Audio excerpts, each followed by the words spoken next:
예수 믿는 자, 예수 믿는 사람은 자라야 됩니다. 자라나야 됩니다. 뭐 이런 거죠. 나무를 심으면 나무가 자라길 바라는 것은 심은 자의 마음이죠. 하나님이 우리에게 신앙생활을 허락하셨고, 그렇다면 자라는 것은 예수님의 마음이겠죠. 하나님이 우리를 구원해 주셨습니다. 우리를 죄에서부터 구원해 주셨으면 구원을 받은 은혜를 그 기준으로 해서 그것을 토대로 자라가야 되죠. 자라나야 됩니다. 자라난다라는 거 되게 어렵게 생각하지 마시고요. 간단합니다. 내가 기도할 줄 모르다가 이제 기도를 하게 된다. 아니면 내가 예배를 못 드렸는데 이제는 예배를 드릴 수 있게 되었다. 내가 헌금을 못 냈었는데 이제 헌금을 하게 되었다. 물론 이거는 기본입니다. 이건 기본적으로 깔려가는 거죠. 기본적으로 기본이고요. 더 중요한 건 뭡니까? 이런 행위적인 것보다 더 중요한 건 마음이죠. 마음이 자라가야 됩니다. 내 안에 없었던 하나님의 성품이 자라나는 거죠. 쌓여가는 겁니다. 이게 자라는 겁니다. 그래서 사랑하지 못했던 사람이 이제 사랑하게 되는 거고요. 이해할 수 없었던 사람이 이제 이해하는 마음이 넘쳐나게 되는 거고요. 용납하는 마음도 예전에는 좁았는데 이제는 좀 넓어지는 거고요. 고래처럼 이제 넓어지는 거고, 이렇게 되는 것이 자라나는 거죠. 마음이 자라나는 겁니다. 자, 새신자가 교회에 옵니다. 여러분 어떤 마음으로 오셨는지 참 궁금한데요. 자, 교회 올 때 나름 생각을 하겠죠. 아, 선한 교회, 아니면 뭐 이 땅의 교회, 교회가 교회는 이런 걸 거야. 막연한 기대감을 갖겠죠. 사람들이 온유하고 따뜻하고 세상에서는 참 힘든데 교회 오면 마음이 편안해지고 뭐 이런 사랑이 넘칠 거다라는 기대감을 막연히 갖고 오겠죠. 교회라는 곳 그렇잖아요. 교회는 이럴 거야. 사람들이 오면 나를 되게 이쁘게 맞아줄 거고, 이런 거 있을 거 아닙니까? 막 부담스럽게 막 사랑해주고, 막 이런 거, 막 따봉, 막 이런 거 해주고, 따봉, 죄송합니다. 제 나이가. 자, 어쨌든, 그런데 한 주가 지나고, 한 달이 지나요. 1년이 지나요. 신앙생활 했는데, 아니더라. 라는 거죠.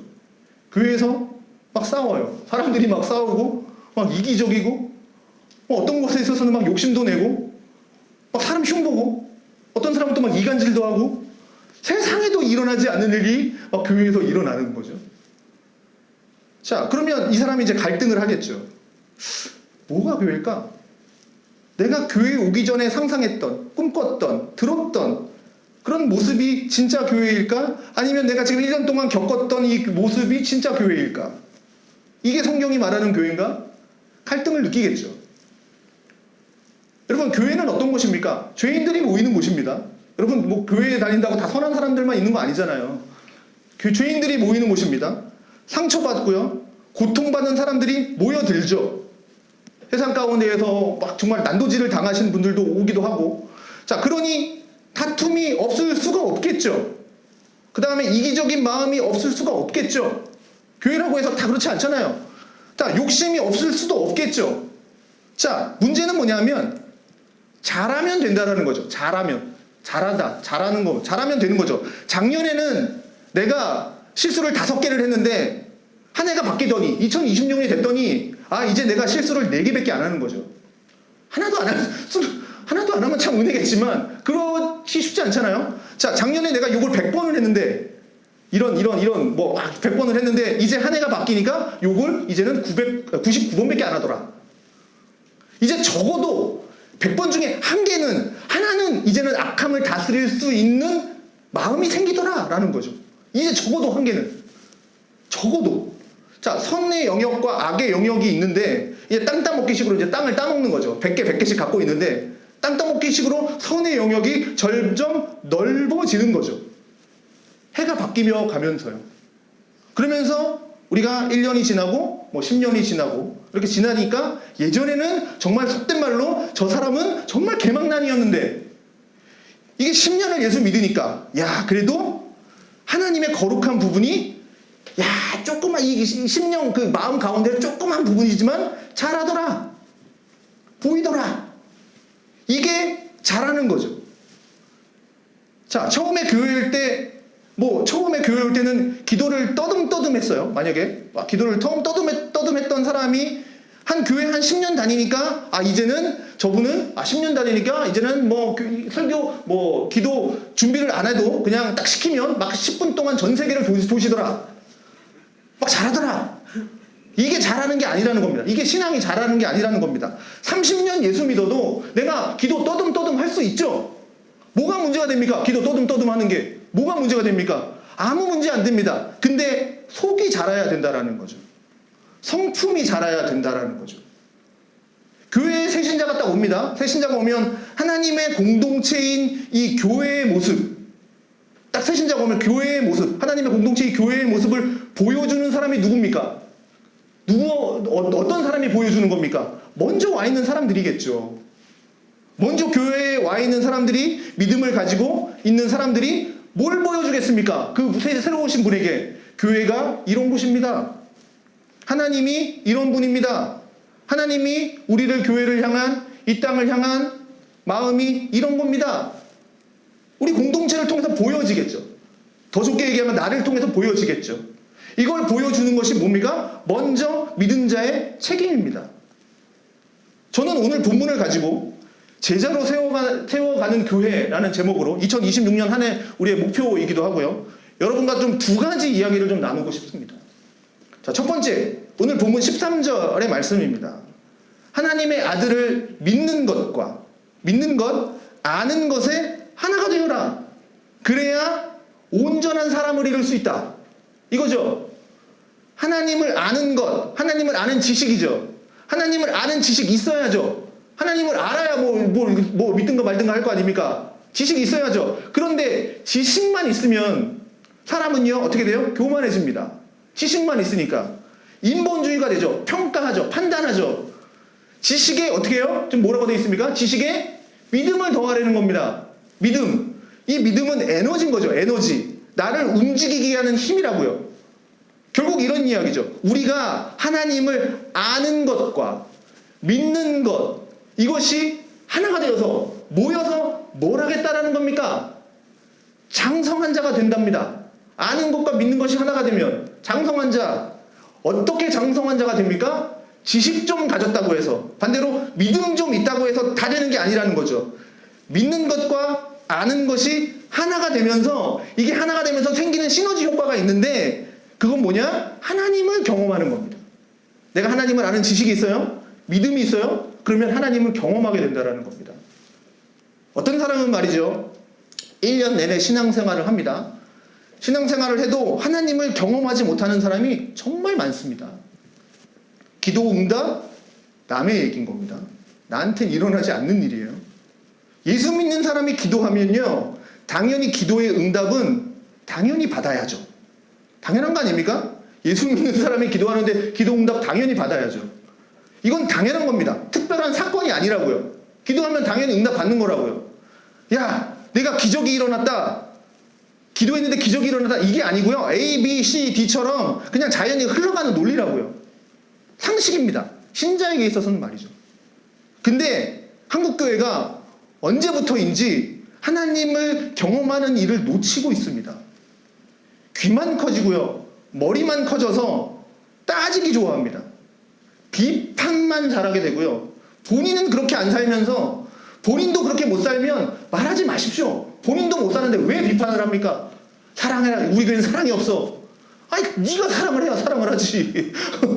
왜 남을 탓해? 내가 사랑을 해야 사랑을 하지. 이런 거죠. 우리 교회는 사랑이 없어. 내가 사랑을 안 하는데 어떻게 사랑을 기대합니까? 본인이 살면서 비판해도 문제가 되는 건데, 본인이 살지도 않으면서, 그렇게 살지도 않으면서 비판하는 것은 더 큰 문제인 거죠. 신자는 말이죠, 아는 만큼 믿습니다. 내가 하나님을 아는 만큼 믿을 수 있는 거죠. 믿는 만큼 또 살아낼 수 있는 거고요. 믿는 만큼 그러면 내가 순종할 수 있습니다. 알지도 못하고, 하나님을 알지도 못하고, 하나님을 알지도 못하니 뭐 믿지도 못하겠고, 뭐 믿지도 못하는데 어떻게 내가 믿음대로 살아갈 수가 있고 어떻게 자라갈 수가 있겠습니까? 그래서 호세아서 6장 3절에 호세아는 이렇게 얘기하죠. 우리에게 우리가 여호와를 알자. 어떻게 해요? 힘써. 좀 여호와를 알자. 힘써라. 노력해라. 이 얘기인 겁니다. 올해 안에 여러분 좀 하나님을 알기 위해서 좀 노력합시다. 우리가 내가 명색이 예수 믿는 사람인데, 내가 신자인데 종교란에 뭐라고 적으십니까? 무교라고 적으실 거예요? 아닙니까? 명색이 내가 예수님을 믿는다, 내가 믿음을 가졌다라고 하는 사람이고, 명색이 내가 집사이고, 명색이 내가 성도인데, 교회 다니는 사람인데, 내가 믿음 가졌는데 살아계신 하나님 좀 느끼면서 살아야 될 거 아닙니까? 신령하게 뭐 이렇게 뭐 환상을 보고 내가 뭐 잠에 꿈을 꿨는데 하나님이 막 천국을 보여주시고 이런 것까지는 아닐지라도, 그런 수준까지는 아닐지라도 뭔가 하나님의 살아계심을 내 삶 가운데에서 좀 느끼는 그런 믿음의 행위, 믿음의 수고, 순종, 그런 삶을 좀 가지는 그런 삶을 좀 살아야 될 거 아닙니까? 내가 예수 믿는 신자라고 하면 그래야 잘하죠. 하나님을 경험하지 못하면요 잘하지 않습니다. 30년 믿음이요 그냥 그 상태로요 그냥 멈춰버리는 거죠. 성장이 멈춰버린 아이처럼. 한국교회가 참 그래요. 처음에는 막 올라가요. 막 1년 2년 사이에 막 올라갑니다. 새신자분은 막 좀 믿음이 올라가는 것 같아. 어느 순간 정체가 됩니다. 더 이상 올라가지 않아요. 거기서 멈춰버려요. 너무나도 지금 그런 상황이죠. 어느 순간 딱 수준에 올라가면 이제 됐어, 이 정도면 괜찮아, 너무 들어가면 안 돼, 딱 멈춰버립니다. 그래서 여러분 올 한 해는요 목사로서 간절히 바라는 것은, 저도 그렇고 여러분도 그렇고 좀 내 모든 삶 속에서 좀 하나님을 경험했으면 좋겠습니다. 좀 하나님을 경험할 수 있는 좀 눈도 좀 열리고요, 좀 귀도 열리고요, 아 이게 하나님이 나한테 지금 역사하시는 일이구나를 좀 깨달을 수 있는 좀 지혜도 좀 얻자고요. 성경 읽고 싶어서 좀 마음이 좀 동해졌으면 좋겠습니다. 하나님을 경험하기 위해서, 아 내가 기도를 조금 더 해야겠다, 아 난 하나님을 너무 경험하고 싶어, 내가 좀 기도 좀 하고 싶어, 내가 이제 아침에 일어나서 기도 안 했는데 나 기도하고 싶어, 회사에 출근하면 제일 먼저 가서 기도하고 싶어, 이런 마음이 좀 동해졌으면 좋겠어요.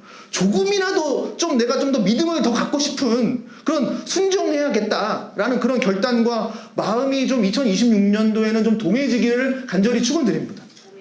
어떤 분들은요 성도임에도 신자임에도 성경 알고 싶어하는 분이 없습니다. 성경을 알고 싶어하는 마음이 없는 분들도 있습니다. 내가 신자인데 성경을 알고 싶어하는 마음이 없다고요. 성경에 관심이 없는 성도. 이해 안 되지 않습니까? 내가 학생인데 공부를 하기 싫어, 뭐 이런 느낌이죠. 내가 학생인데 꼭 책을 보고 싶지 않아, 뭐 이런 느낌인 거예요. 내가 게이머가 되고 싶은데 게임을 진짜 싫어해, 뭐 이런 느낌입니다. 목사님 그게 말이 됩니까? 예, 말이 된다라는 거죠. 실제 우리 삶에 너무너무나 많이 일어나고 있다라는 겁니다. 이런 일들이. 신자인데 성경을 알고 싶은 마음이 전혀 없어요. 그리고 1년을 가도 성경을 안 읽어요. 관심이 없습니다. 성경에 대해서. 질문을 해보겠습니다. 집에 성경책 있으신 분? 들지 마세요. 저 시험 들어요. 자, 시험 듭니다. 자, 시험 듭니다. 자, 예전에는 다 그래도 주일 예배면 다 성경책 들고 오셨는데, 성경책 들고 오신 분 시험 듭니다. 자, 그러면 요즘은 뭐 굳이 뭐 성경이, 요즘은 성경 굳이 안 들고 다녀도 뭐 되니까 스마트폰에 성경 어플이 깔려 있다. 각자의, 내가 유튜브 알고리즘을 딱 보면 교회 관련된 것이 뜨는가 안 뜨는가. 교회 관련된 게 맨날 정치 얘기만 나오고 막 먹방 막 이런 거 나오고. 자, 아이들에게 스마트폰 보지 말라 그러죠. 머리 안 쓰게 되니까 머리가 멍청해진다. 자, 그런데 예배 시간에 PPT 안 띄우면 뭐라 그럽니까? 불편하다 그러죠. 애들한테 스마트폰 보지 말라 그러는데 PPT 안 띄우면 불편해. 그러면 자 저기 있는 성경책 다 꺼내서 자 성경 피십시다 그러면 그냥 띄워주지 이렇게 할 거 아닙니까? 귀찮죠. 그러니 삶 가운데 일어나는 이런 일이 일어날 때마다 그 일 속에서 하나님의 의미를 알고 싶은 마음이 전혀 없죠. 성경을 아는 것을 너무 귀찮게 여기는 거죠. 그럼 이게 없으면 우리는 망한다라는 거죠. 하나님은요 성경을 통해서 말씀을 하시고요, 목사의 이 설교를 통해서 말씀하시고요, 또 삶의 사건과 또 관계와 또 일들을 통해서 일반 계시죠. 그것을 통해서 말씀을 하십니다. 우리에게 끊임없이 말씀을 하세요. 내가 못 들었을 뿐이고 내가 못 봤을 뿐인 거죠. 하나님은 말씀을 하십니다. 그런데 그 속에서 하나님의 음성을 듣고 싶은 마음이 없다. 그러면 어떻게 되겠습니까? 하나님은 끊임없이 우리에게 말씀을 하시는데 그럼 내 마음대로 하겠죠. 내 성질대로 말하겠죠. 난 이런 마음이 들었어. 그냥 뱉어버리는 거죠. 내가 이런 마음이니까. 그리고 그냥 내 마음대로 행동하겠죠. 내가 가고 싶은 곳에 가버리겠죠. 나 지금 여기 가고 싶어. 그냥 가버리는 거겠죠. 있는 곳에 있고 싶겠죠. 그냥 내가 있고 싶은 곳에. 자, 하나님, 그러면 하나님의 은혜는 경험 못합니다. 절대 경험 못합니다. 분명히 베드로후서 3장 18절 이렇게 얘기하죠. 오직 우리 주 예수 그리스도를 아는 지식에까지 자라라. 자라가라. 성경은 끊임없이 우리가 자라가기를, 우리가 성장해서 하나님을 더 많이 알기를, 하나님을 더 많이 경험하기를, 우리가 예수의 성품을 온전히 내 마음 가운데 담아내는 데까지 이르기를 성경은 끊임없이 우리에게 가르치고 권면하고 요구하신다라는 사실입니다. 그래서 올 한해는 좀 이런 마음이 동했으면 좋겠어요. 내가 성경 일독을 좀 해보겠다. 명색이 신자인데, 내가 명색이 집사인데 내 평생 일독을 한번 해야지. 여러분, 성경 일독 안 하는 사람 굉장히 많습니다. 여러분, 자, 이거는 질문 안 드리겠습니다. 이건 굉장히 많습니다. 여러분, 올 한해 좀 한번 일독 한번 해보시기 바랍니다. 성경 좀 읽어보세요. 그래야 하나님이 우리를 향한 마음이 뭔지, 하나님의 마음이 뭔지 기록된 말씀 속에서 조금이라도 느낄 수 있을 거 아닙니까? 여러분, 성경도 좀 일독 좀 해보시고요. 올해 성경 일독하면 여러분, 교회에서 큰 선물 드리겠습니다. 정말 큰 선물, 부러울 정도로 큰 선물 드리겠습니다. 상패도 만들고요.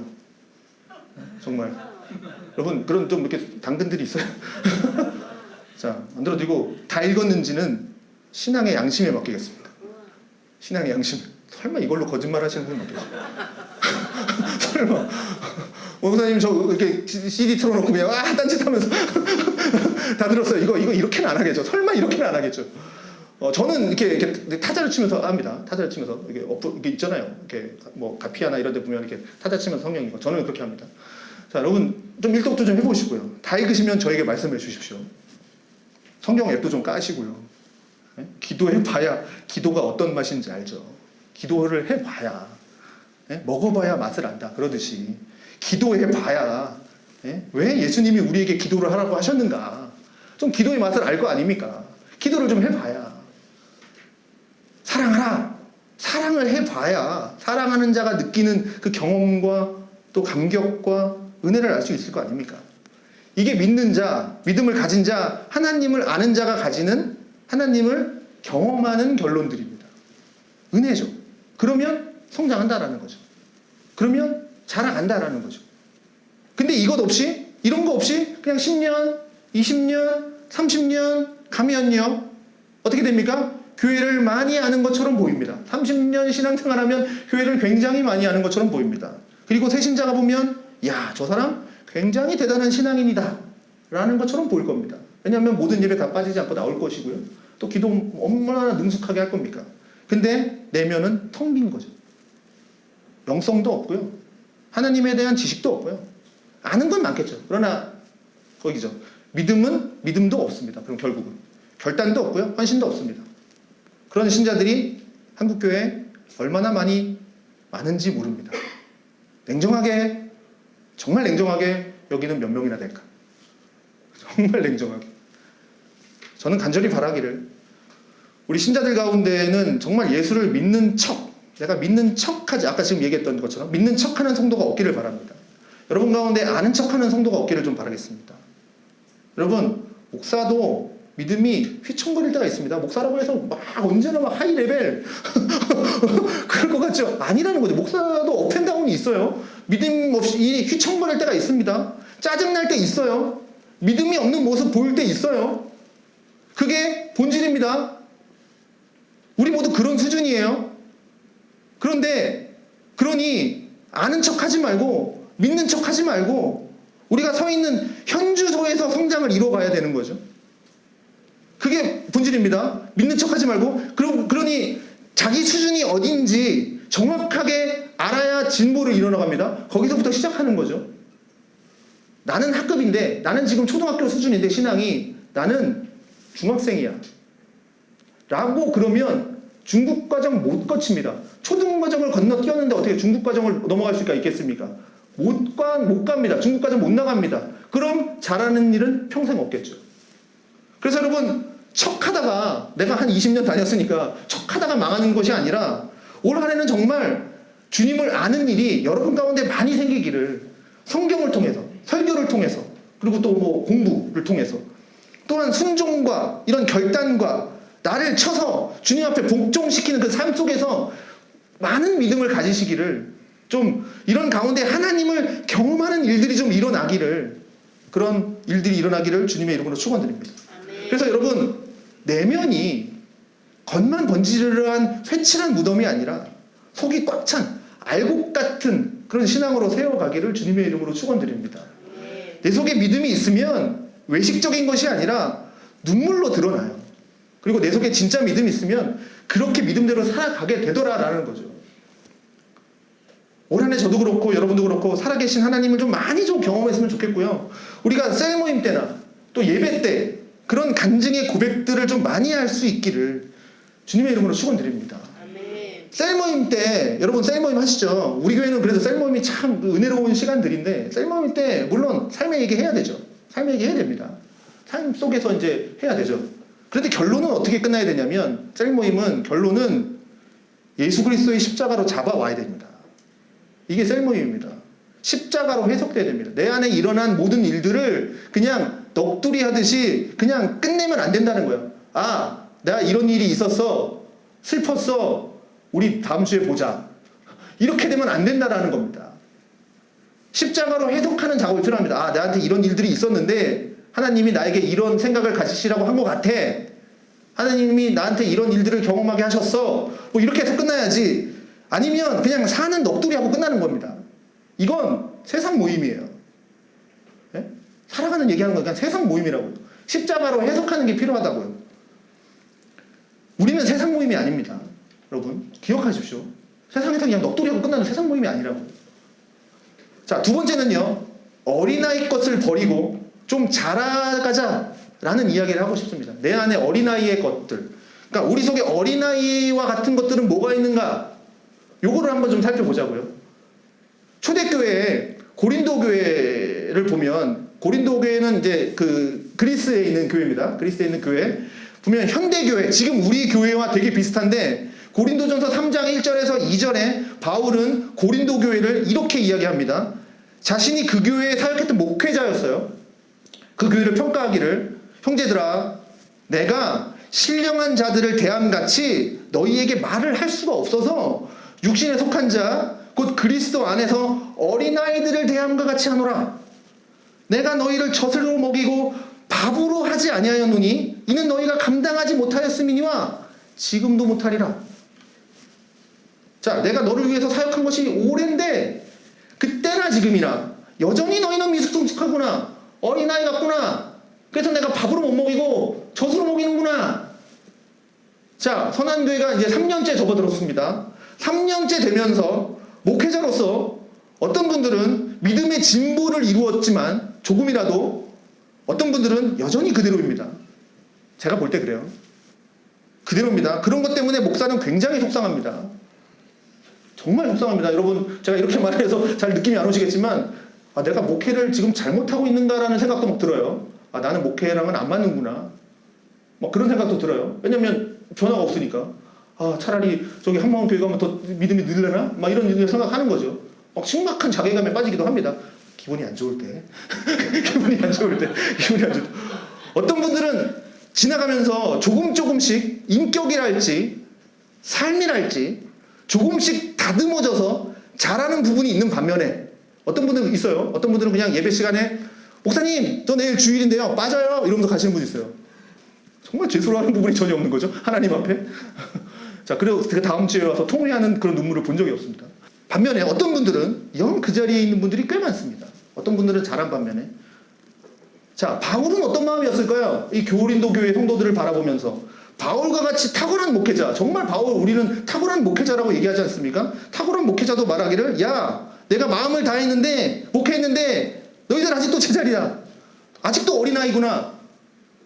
여러분, 올 한 해는 여러분 속에 또 제 속에 있는 어린아이스러운 것들 버릴 수 있기를 간절히 소망합니다. 하나님이 나에게 은혜를 주셨다. 하나님이 나에게 은사를 주셨다. 하나님이 내게 믿음 주셨다. 왜 주셨을까요? 왜 주셨을까요? 하나님이 나에게 은사, 은혜, 믿음 왜 주셨을까요? 나를 위한 것도 있겠죠. 나를 위한, 내가 더욱더 성장하기 위한. 궁극적인 건 뭡니까? 교회의 덕을 세우기 위한 겁니다.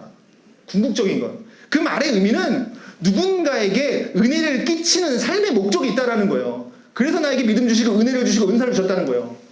내가 성숙한 신자가 된다라는 의미는 나의 이 성숙함을 통해서 연약한 자를 성숙함으로 이끄는 길자리가 되는 하나님의 목적이 그 가운데 있다라고요. 직분도 마찬가지죠. 내가 서리 집사다, 안수 집사다, 권사다, 장로다. 왜 그 직분을 합니까? 교회에서 굴림해라, 뭐 이겁니까? 교회에서 짱 먹어라, 뭐 이겁니까? 교회의 덕을 세우는 데 목적이 있는 거죠. 그 직분에 맞게. 내가 하는 말이 교회의 덕이 될까? 말하기 전에 생각하십시오. 말하기 전에 그냥 질러버리지 마시고요. 내가 지금 행동하는 것이 교회의 덕이 될까? 생각하시라고요. 내가 지금 교회 생활하는 내 이 스타일, 신앙 스타일이, 내 방향이 교회의 덕이 될까? 하나님 나라의 덕이 될까? 생각하시라고요. 바울은 그래서 고린도전서 14장 26절 이렇게 얘기합니다. 너희가 할 때, 그러니까 너희가 이런 것들을 할 때, 말씀도 있고 깨지도 있고 이런 거 할 때 모든 것을 교회의 덕을 세우기 위해서 하랍니다. 이런 모든 것들도 교회의 덕을 세우기 위해서 하랍니다. 여러분 잘 생각해 보십시오. 내가 재물이 있습니다. 내게 재능이 있어요. 내게 지식이 있어요. 내가 권력을 가졌어요. 그것이 어쨌든 뭐 세상적인 것이든 뭐든 하여튼간 내가 갖고 있어요. 내게 힘이 있다고 칩시다. 그것은 하나님이 내게 주신 선물이라고요. 하나님이 내게 주신 그런 권력, 재물, 뭐 은사, 뭐 재능, 하나님이 나에게 주신 선물이라고요. 선물과 같은 거라고요. 그것이, 이 선물이 내 소유가 되면 나는 탐욕스러운 사람이 되는 겁니다. 내 것이 되면. 그러나 이 내 소유가 아니라 나에게 온전히 맡겨주신, 하나님이 나에게 허락하신 온전히 맡겨진 대로 그 하나님의 뜻을 행하면, 나의 재능을 내 것이 아니라 하나님의 뜻 가운데서 제 재능을 활용하면, 사용하면, 행하면 그게 곧 사명이 되는 겁니다. 그래서 여러분들은 사명자시라는 거예요.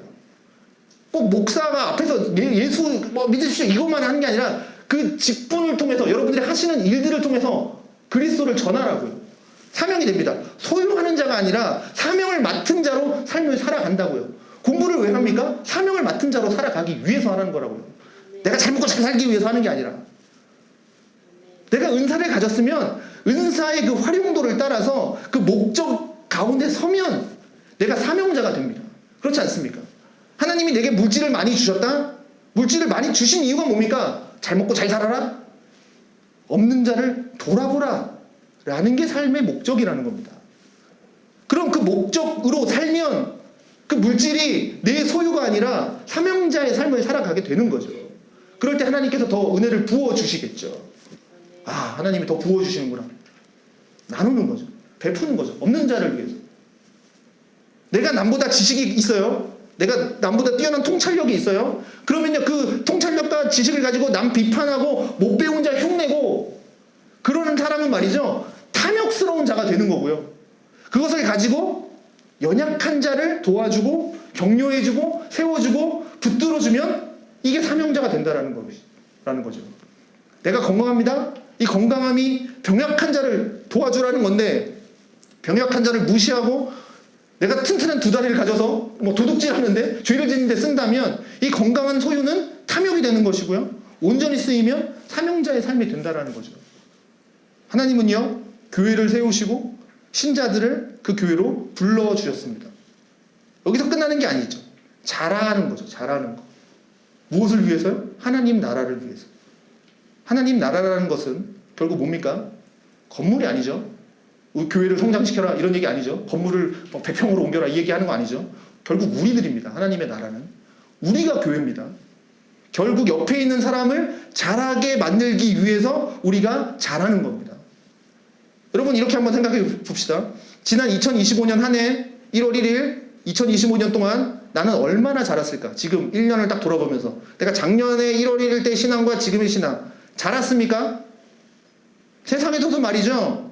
사회생활 속에서 이리 치이고 저리 치이죠. 그럼 이제 생존 전쟁을 하죠. 그럼 자기 나름대로의 노하우를 갖겠죠. 내가 뒤처지지 않기 위해서 노하우들을 갖게 되고 일하는 데 있어서 이제 노하우들을 갖게 됩니다. 사람에 대해서, 관계에 대해서, 뭐 일에 대해서, 속된 말로 세상살이에 대한 노하우를 갖게 됩니다. 연차가 늘어나면 이제 노하우가 많이 쌓이죠. 축적됩니다. 자, 그런데 여러분, 세상살이 하는 것처럼 노하우를 가지는 식으로 신앙생활을 한다? 그건 신앙생활이 아니라 교회생활입니다. 내가 30년 교회생활을 해봤더니 노하우를 가졌어. 목사님 1월달에 요거 해야 되고요. 2월달에 요거 해야 되고요. 요런 행사할 때 요런 거 하면 되게 좋아요. 이러면 사람 정말 많이 와요. 연예인 한번 부르시죠. 뭐 이런 거. 노하우만 느는 거죠. 신앙생활은 말이죠. 다양한 일들을 만났지만 목적은 예수를 닮는 겁니다. 담아내는 겁니다. 내가 누구를 만나든지 어떤 환경에 들든지 어떤 사건을 만났을 때 내가 이걸 어떻게 처리할까? 내가 이따가 살아온 방식과 이런 것들 교회생활을 해보니 이렇게 처리하면 좋을 것 같은데 가 아니고 예수님을 닮아가기 위한 목적으로 잡아야 된다는 거죠. 예수님이라면 어떻게 하셨을까? 예수님이 지금 상황에서 나에게 바라시는 게 뭘까? 요겁니다. 내가 이렇게 생활했는데 뭐 이게 싫어 그래도 내가 이렇게 해야지? 이게 아니라 지금 예수님이 나한테 원하시는 게 뭐냐? 이게 먼저 나에게 질문이 돼야 된다는 얘기예요. 그렇지 않으면 여전히 우리는 미성숙한 자로 남는다고요. 일을 처리하는 요령만 늘게 된다고요. 교회 생활하는 노하우만 늘고요. 그리고 뭐 재능은 늘겠죠. 뭐 집사님 뛰어나요. 이런 거 정말 잘하네요. 뭐 이런 거. 다 방법만 타고난 자가 아니라 예수를 닮아가는 방향으로 잡고 이 모든 일 속에서 예수를 닮아가는 쪽으로 문제를 해결해야 내가 성숙함을 이루게 된다는 거예요. 그래야 욕을 옛날에는 100번을 했는데 99번 할 거 아닙니까?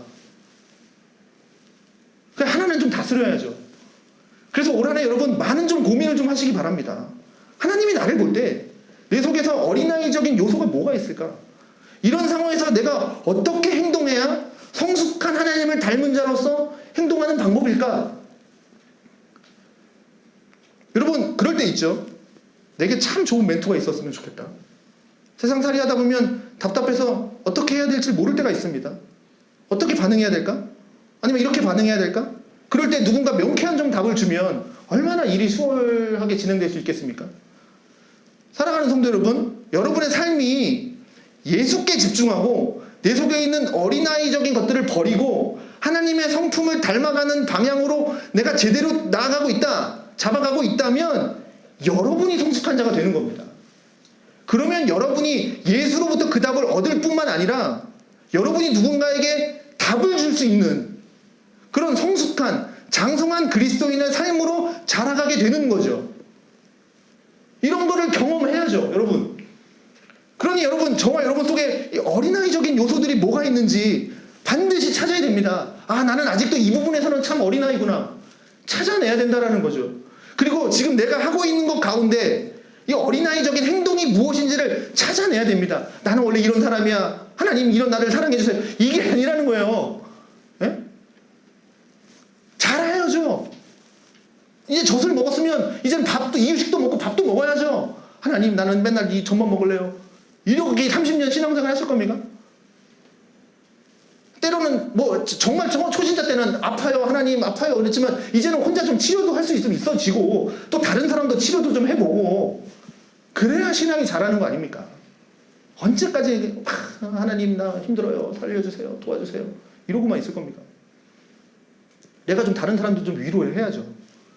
교회 안에서는 이 싸움이 끊임없이 일어나야 되는 겁니다. 평생을 통해서. 목사도 마찬가지입니다. 여전히 목사도 자라야 되죠. 예외 없습니다. 티끌만한 죄라도 아파할 줄 아는 그 심정을 가지고 그것을 벗어나기 위해서 몸부림쳐야 돼요. 요 정도 죄는 괜찮아. 이 정도는 뭐 세상 사람은 아무것도 아니야. 이건 죄도 아니야. 이런 게 아니라는 거죠. 그것이 1년이 걸리든 10년이 걸리든지 평생을 가더라도 몸부림쳐야 됩니다. 죄와는 끊임없이 싸워야 돼요. 우리 모두 마찬가지입니다. 예수를 닮아가는 거 그것이 바로 신앙의 진보라는 겁니다. 자라가는 거죠. 그게 신자죠. 여러분 안에 있는 어린아이적인 요소 용납하시지 마시기 바랍니다. 그 부분이 내게 편하다 할지라도 편함을 추구하는 게 신앙생활이 아니에요. 신자는 하나님 나라를 추구하는 사람입니다. 하나님 나라를 추구하다 하면서 살아가다 보면 가시밭길도 나와요. 평탄한 길만 있지 않아요. 가시밭길도 나오고 사망의 음침한 골짜기가 나오잖아요. 사망의 음침한 골짜기를 피해 주십시오가 아니에요. 그 골짜기를 지날지라도 내가 두려워하지 않는 거죠. 왜냐? 주께서 나와 함께 하시니까. 이거죠. 하나님 골짜기 없애주시고요. 언제나 탄탄대로만 이끄시고. 그런 신앙 없어요. 그런 설교하시는 분은 다 가짜 목사입니다. 가시밭길도 나오고요. 자갈밭길도 나오고요. 그런 것들을 개의치 않고 사는 삶이 신자의 삶이라는 겁니다. 힘들죠. 아프죠. 누가 그 길 걸어가고 싶겠습니까? 아프죠. 신자는요, 목적을 향해서 걸어가는 사람이라는 거예요. 내 발밑 보고 가는 사람이 아니라는 겁니다. 발밑의 삶이 어떤 삶인지, 어떤 삶이 내 앞에 온다 할지라도, 설마 그 길이 불속이라도, 그 주기철 목사님, 불속이라도, 가시밭길이라도, 목적을 분명히 알고, 우리의 눈을 고정하고, 그 목적지를 향해서 고정하면서 나아가는 사람이 신자라고요. 이 과정을 회피하면 어떻게 됩니까? 이 과정을 외면하면, 우리는 성장이 없습니다. 자람이 없습니다. 그냥 30년 그냥 교회 생활 하는 거예요. 이 과정 없이 예수를 20년, 30년, 40년 믿었다고 칩시다. 그런 사람이 있어요. 있다고 생각해 봅시다. 어떤 괴물이 되어 있을까요? 내가 이 50년 믿은 신자인데 그런 신앙의 진보가 없어. 어떤 괴물이 되어 있을까요? 성경에도 나와 있지 않은 정말 희한한 괴물이 되어 있을 겁니다. 좀 심한가요? 오늘 설교 좀 센가요? 자, 목사라는 이름, 장로라는 이름, 권사라는 이름, 집사라는 이름은 갖고 있을지 모르겠네요. 신자라는 이름은 갖고 있지만 성경에 없는 정말 희한한 모양을 가지고 있을 수 있습니다. 예배에 참석하면서 성경에 집에서 성경을 읽으면서 혹은 교회에서 봉사하면서 우리 속에 있는 어린아이의 그런 요소들이 보일 때마다 다스릴 수 있는 저와 여러분 되시기를 바랍니다. 그리고 정말 하나님의 성품을 담아내는 정말 장성한 사람으로서 나아가기를 주님의 이름으로 축원드립니다. 나의 호불호가 아니고요, 하나님의 호불호가 여러분의 삶의 기준이 되기를 바랍니다. 내가 좋아하고 내가 싫어하고가 중요한 게 아니고요, 무릎 꿇고 하나님의 마음을 좀 살필 줄 알고 그 마음 앞에서 내가 무릎 꿇을 수 있는 신자가 되는 삶을 살아가는 거, 이 신앙의 반복, 이것들을 통해서 하나님의 인격을 닮아가게 될 줄로 믿습니다. 각자 은사 있죠. 재능 있죠. 우리 교회도 보면 정말 다양한 은사와 재능을 가지신 분들이 참 많습니다. 참 좋은 사람들 많이 있습니다. 그것이, 이 재능들이 하나님께 붙들려 쓰임받게 되기를 간절히 바랍니다. 내가 생각하고 내가 판단하는 게 아니라 성령님이라면 어떻게 하셨을까? 이걸 항상 마음에 갖고 계십시오.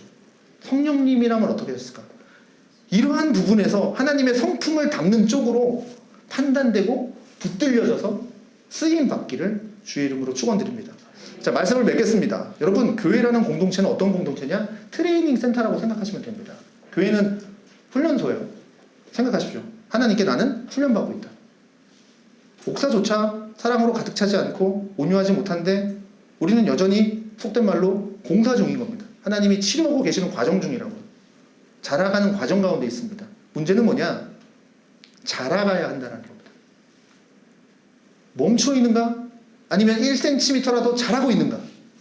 여러분, 우리 얘기하잖아요. 속도의 문제가 아니고 방향의 문제다라고 그러고 얘기하고 있지 않습니까? 배움, 섬김, 훈련, 순종, 나를 쳐서 주께 복종시키는 결단, 헌신의 삶 속에서 이루어갈 수 있는 은혜의 한 부분입니다. 무릎 꿇을 줄 아는 성도, 질 줄 아는 성도, 양보할 줄 아는 성도, 배려할 줄 아는 성도, 배워야죠. 하나님 안에서 배워야 됩니다. 자, 오늘 본문 마지막에 뭐라고 얘기하고 있습니까? 그에게서 온 몸이 각 마디를 통해서 도움을 받음으로 연결되고 결합되어 각 지체의 분량대로 역사하여 그 몸을 자라게 하며 사랑 안에서 스스로 세우느니라. 자, 올 한 해 믿음의 진보가 이루어지기를, 영적으로 또는 믿음으로 또 성품이 자라가기를 간절히 소망합니다. 그러니 이제는 누군가에게 필요한 존재였는데, 내가 이제는 누군가에게 필요한 존재였는데 이게 자라서 스스로 진보를 이루어내서 성숙한 자리로 갈 수 있는 그런 제자의 삶 되기를 주님의 이름으로 축원드립니다. 나로 인해서 누군가를 넘어뜨리는 자가 아니라 그를 세워주고 그를 도와줘서 이 자를 성숙하게 만들어서 또 그 사람이 또 나를 또 자라게 만들고 각 마디가 서로 이어져서 나는 또 그 사람 또 자라게 만들고 그래서 정말 장성한 자의 분량에 충만한 데 이르는 그런 성숙한 신자, 제자로서의 삶까지 나아가기를 바라겠습니다. 2026년입니다. 저도 좀 잘하고요. 여러분도 좀 잘하고요. 더 정말 자라서 정말 우리 표어처럼 예수님의 제자로 세워지는 교회, 예수님의 제자로 세워지는 신자, 그런 2026년 선한교회 모든 성도가 되기를 주님의 이름으로 축원드립니다.